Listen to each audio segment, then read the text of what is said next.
తిరుపతిలో తొక్కిసలాట ఘటనపై టీటీడీ చైర్మన్ బీఆర్ నాయుడు స్పందించారు.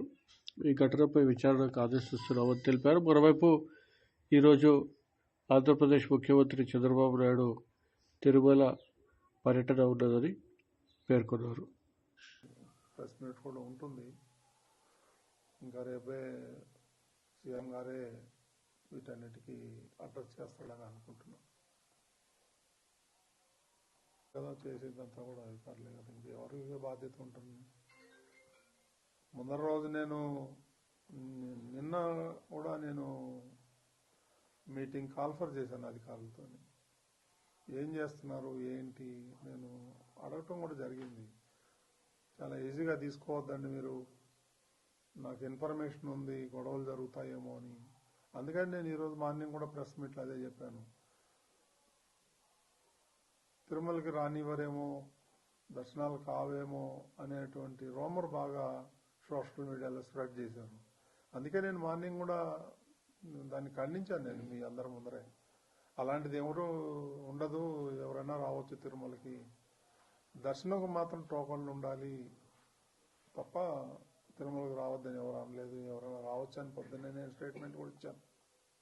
నాకు తెలుసు ఏ గొడవ అవుతుందేమో అనే నాలో అనుమానం ఉంది.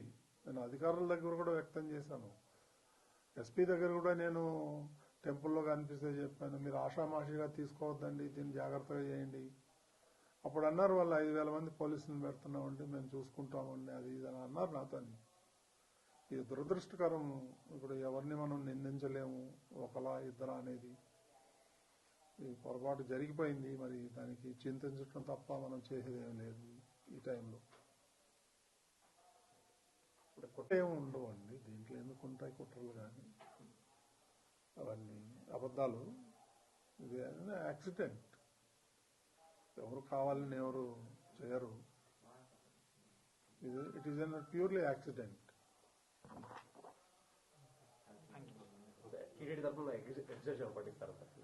రేపు ముఖ్యమంత్రి గారు ప్రకటిస్తారు.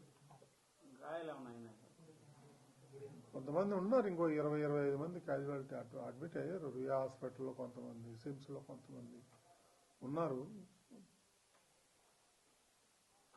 చూడాలి, నేను కూడా వెళ్తాను, వెళ్ళి చూసేసి వస్తాను. అక్కడ బాగా టెన్షన్గా ఉంది, అందరూ ఉన్నారు, యంత్రాంగం, జిల్లా యంత్రాంగం అంతా అక్కడే ఉంది.